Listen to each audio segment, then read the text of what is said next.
अस्सलामुअलैकुम नाज़रीन, मैं हूं मारिया मलिक और आप देख रहे हैं युवा मीडिया।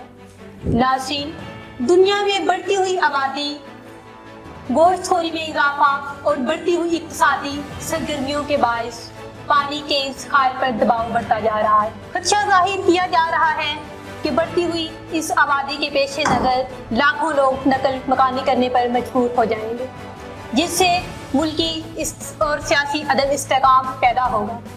चिली से लेकर मेक्सिको तक, अफ्रीका से लेकर जनूबी यूरोप के सियाहती मकामात तक पानी के मिसाइल में मुसलसल इजाफा होता जा रहा है। तो नाज़रीन, इस मौजू पर बात करने के लिए हमारे साथ मौजूद हैं assistant professor doctor Salim Khan, head of department of molecular biology. अस्सलाम वालेकुम सर। बिस्मिल्लाहिर्रहमानिर्रहीम। वालेकुम अस्सलाम। थैंक यू सो मच कि आपने मुझे इस मौजू पे, जो एक इंटरनेशनल इशू है इस वक्त, उस पर आपने बोलने का मौका दिया। तो 22 मार्च हमारा वर्ल्ड वाटर डे भी आ रहा है और इसका मकसद भी मनाने का बेसिकली लोगों को वाटर के जो इम्पोर्टेंस है उसके बारे में अवेयरनेस देना है। तो thank you so much for your media for inviting me to talk on this important issue. Thank you sir. सबसे पहले मैं आपका फिर से भरपूर शुक्रिया अदा करना चाहूँगी कि आपने अपने कीमती वक्त में से हमें कुछ वक्त दिया।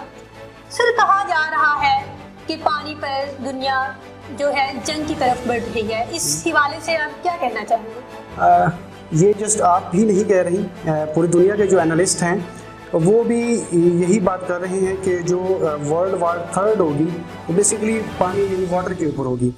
देखिए, हर चीज़ का एक थीम होता है। आपको अगर वर्ल्ड वार फर्स्ट देखें तो उसमें जो उसकी जो बैकग्राउंड थी वायर की, वो जो नेशनल प्राइड था या जो एक वो जो डोमिनेंसी अटेन करने के लिए थी वो थी।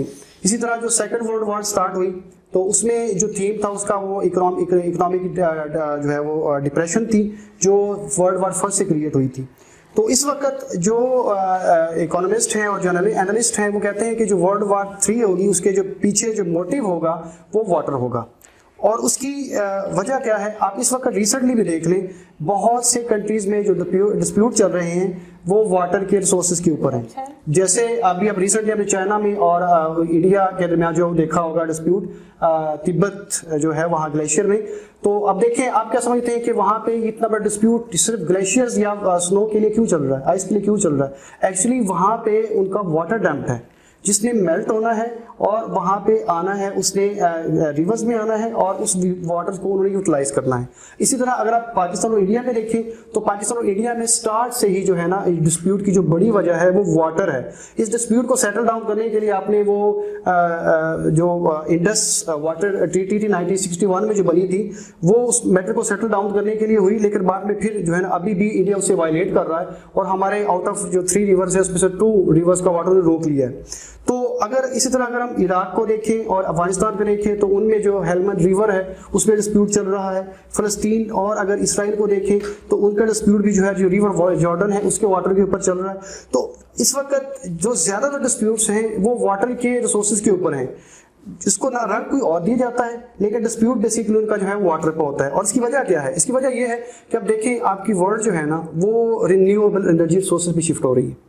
अब जो फॉसल फ्यूल है ना उसकी यूटिलाइजेशन कम हो जाएगी। अब जो रिन्यूएबल रिसोर्सेज हैं जैसे हाइड्रो इलेक्ट्रिसिटी है उसकी जनरेशन की तरफ ज़रा भुगतान होगा। अब जिस कंट्री के पास वाटर रिसोर्सेज ज़्यादा होंगे, आप उसके पास वो जो रिन्यूएबल एनर्जी रिसोर्सेज उसके पैदा करने के जराए भी ज़्यादा होंगे। अब आप ऐसा तो नहीं कर सकते कि अपनी गाड़ियाँ जो है उसको शिफ्ट करें उस पर इलेक्ट्रिसिटी पे और उस गाड़ी को चार्ज करने के लिए आप उसके पीछे जो जनरेटर है वो फॉसल फ्यूल से चले। आपको चाहिए क्या? आपको वो रिन्यूएबल रिसोर्सेज चाहिए। तो जिस कंट्री के पास वाटर रिसोर्सेज ज़्यादा होंगे उनकी इकोनॉमी बूस्ट करेगी in the form of generation of renewable resources, in the form of transportation, agriculture का फ्लोरिश करेगा और उससे जो है वो करेगा। अगर इसके साथ अगर हम इसका जो यूजेज के बारे से बात करें, जो कंजप्शन है तो वो भी बहुत ज़्यादा है। अब ज़्यादातर जो आप लोगों के जो वाटर रिसोर्सेज हैं वो उसकी एक्सेस लोगों के एक्सेस में नहीं है। जिन लोगों के पास वाटर सोर्सेज ज़्यादा हैं उनकी जो इकोनॉमी है वो भी अच्छी है, उन लोगों के जो कंजप्शन है इकोनॉमी की या जो उनके जो एक्सपेंडिचर हैं वो रिड्यूस हैं। फॉर एग्जांपल आप न्यूयॉर्क की एग्जांपल ले लें वो अपने अगर उनको अपनी जो नेशन है उसको वाटर 750 गैलन वाटर अगर सप्लाई करना पड़े तो उनकी जो कॉस्ट आती है वो जस्ट $3.6 आती है। लेकिन अगर हम यही न्यू गिनी की एग्जांपल लें जो एक आइलैंड है, उनको अगर जस्ट 15 गैलन वाटर भी अगर जनरेट करना पड़े तो प्रोवाइड करना पड़े तो वो वाटर जो है उनको वो जो है वो $3 जो उनकी कॉस्ट आएगी। तो इस पॉइंट ऑफ व्यू से, कंजप्शन के पॉइंट ऑफ व्यू से भी जो है ना वो उनको जो है वो रिक्वायर्ड है।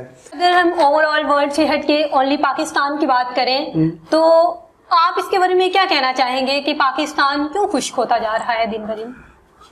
बात यह है पाकिस्तान में वाटर सोर्सेज तो बहुत ज़्यादा हैं, बात आती है नाशुक्री की, अनवाइज यूज़ की।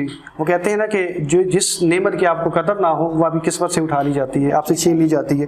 तो बात यह है, अगर हम यूसेज के हवाले से, जस्ट मैं यूसेज के हवाले से बात करूं, इस वक्त पाकिस्तान जो वर्ल्ड में 4th नंबर पे सबसे ज़्यादा वाटर यूज़ करने वाला पर्सन है, मतलब कंट्री है। और अगर इसको हम इंडिविजुअल पर कैपिटा के हिसाब से देखें तो Pakistan is among the first जो सबसे ज़्यादा वाटर कंजप्शन पर कैपिटा के हिसाब से जो है वो यूज़ करता है। अगर मैं एक एग्जांपल लूँ, जस्ट एक जो कार वॉशर की जो कार ये वॉशिंग करता है स्टेशन पे, वो एक कार को वॉश करने के लिए 100 लीटर वाटर जो है वो वेस्ट कर देता है। अब वो 100 लीटर वाटर तो वेस्ट हो गया एक कार को वॉश करने के लिए, वो अब हमारे जो अल्टीमेटली कहाँ से आएगा? या तो हमारा जो रिवर वाटर है वो यूज़ हुआ, या जो हमारा वो ग्राउंड वाटर था उसने वो यूज़ किया। इसी तरह अगर मैं आपको एक जो हमारे कैपिटल सिटी है इस्लामाबाद उसकी एग्जांपल दूँ, तो वहाँ पे इस वक्त कोई 2 मिलियन के करीब पॉपुलेशन है और हम उनको सबसे ज़्यादा एजुकेटेड कंसिडर करते हैं।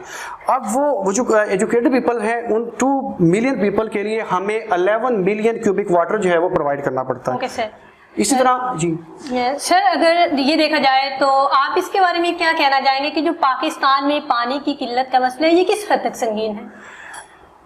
किल्लत का मसला तो बहुत ज़्यादा संगीन है, क्योंकि इस वक्त अगर हम IMF की रिपोर्ट्स या UNDP की रिपोर्ट्स के मुताबिक देखें तो पाकिस्तान के बारे में कहा जाता है कि इसमें एब्सोल्यूट वाटर स्कैर्सिटी जो है वो 2025 में हो जाएगी। लोगों के पास पीने का साफ पानी अवेलेबल नहीं होगा।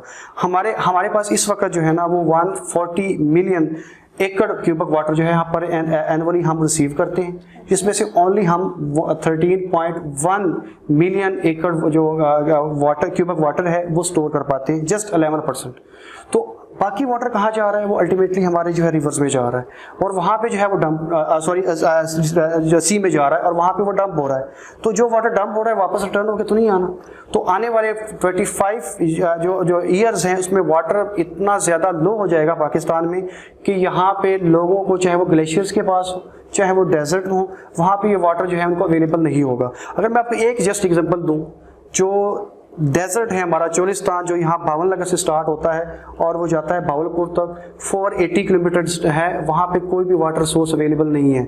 उनका ग्राउंड वाटर वो बिल्कुल जो है वो डैमेज है, वो यूज़ होने काबिल नहीं है। वो लोग क्या करते हैं, वो डिप्रेशन वाले एरिया बनाते हैं, वहाँ पे रेनफॉल का जो वाटर होता है, जो बारिश का पानी आता है वो डिप्रेशन में स्टोर होता है, वो लोग वहाँ आबाद होते हैं। जब उस पानी को वो यूटिलाइज करते हैं, उसको यूटिलाइज करते हैं और जब वो ड्राई हो जाता है वो वहाँ से मूव कर जाते हैं। Right sir. सर, ये पाकिस्तान में जो पानी का इतना बहरान है, इस मसले को किस तरह हल किया जा सकता है? इसको मैं तो इसके हल के बारे में सिर्फ एक ही बात कहूँगा। आमतौर पे 3R का कॉन्सेप्ट हम हर चीज़ में यूज़ करते हैं। जहाँ भी हमारे रिन्यूएबल रिसोर्सेज की बात आती है कि हम रिड्यूस करें यूजेज को, हम चीज़ों को रीयूज़ करें, वाटर जो है वो रिसाइकल हो के दोबारा यूज़ हो, और तीसरे नंबर पे हम जो वाटर है उसको रिसाइकल करें। अगर हमारा वाटर जो है वो यूज़ हो चुका है तो उसको रिसाइकल करके किसी और जगह पे हम यूटिलाइज़ करें। जब मैं जर्मनी में था तो वहाँ मैंने देखा कि वो लोग वाटर जो वॉशिंग के लिए यूज़ करते थे या जो वो बाथिंग के लिए यूज़ करते थे उसको एक टैंक में जो है स्टोर करते थे और फिर उस वाटर को जो है वो अपने एक लॉन्स और जो डिफरेंट एक गराज है उसको वॉश करने के लिए दोबारा फिर वो यूटिलाइज़ करते थे और वाटर वेस्ट नहीं होता था। तो हम रिड्यूस करें यूज़ को वाटर के, इसके बाद वाटर को रीयूज़ करें और रिसाइकल करें। इससे हो सकता है इसके साथ साथ हमारे जो वाटर रिसोर्सेज हैं उसको स्टोर करने के लिए ना हमारे पास कोई स्ट्रेटजी हो। एक इंडस रिवर है और उसका वाटर हमसे जो है वो सी में गिरा रहे हैं, तो हम उस वाटर को जो है वो स्टोरेज के लिए डैम्स के बनाएं ताकि वो वाटर जो है वो फ्लडिंग ना करे, वो स्टोर हो। ओके सर, जिस तरह से ये वाटर चैलेंजेस का हमको सामना करना पड़ रहा है, ना सिर्फ पाकिस्तान को बल्कि ओवरऑल नेशन को, तो ये पानी का बहरान अगर इसी तरह रहा तो इस बहरान के सबब पाकिस्तान का फ्यूचर क्या होगा? पाकिस्तान जो है, अगर मैं प्रोविंस लेवल पे बात करूं तो अभी भी डिस्प्यूट है, लेकिन ये डिस्प्यूट बहुत ज़्यादा बढ़ जाएगा वाटर के रिसोर्सेज के लिए, क्योंकि बेसिकली पाकिस्तान जो है एक एग्रीकल्चर लैंड है। एग्रीकल्चर के लिए आपकी जो 60% वाटर होता है वो एग्रीकल्चर यूज़ कर जाती है, बाकी इंडस्ट्री यूज़ करती है और डोमेस्टिक यूज़ के लिए। अगर आपके एग्रीकल्चर के लिए वाटर अवेलेबल नहीं होगा तो जो हमारी इकोनॉमी को बूस्ट करती है चीज़ वो आपकी डिस्ट्रॉय हो जाएगी। तो एग्रीकल्चर पे हमारी जो है वो डिस्ट्रॉय हो जाएगी और जो प्रीमेंस लेवल पे है वो डिस्प्यूट राइज हो जाएगा। वो ये डिस्प्यूट फिर बढ़ता जो है, हम मरते ना मरते क्या करेंगे, फिर हम दूसरी कंट्रीज़ के साथ जो है हमारी फाइट स्टार्ट होगी और वो फाइट किन वेपन से लड़ी जाएगी आई डोंट नो, मतलब इसके बारे में हम कुछ नहीं कह सकते। Thank you very much sir. तो ये थे हमारे साथ assistant professor doctor Salim Khan, जो कि हमें ये बताना चाह रहे थे कि वाटर चैलेंजेस पाकिस्तान में या ओवरऑल वर्ल्ड अगर हम बात की जाए वाटर चैलेंजेस का जो हमें सामने है तो उसको हम किस तरह से सॉर्ट आउट कर सकते हैं।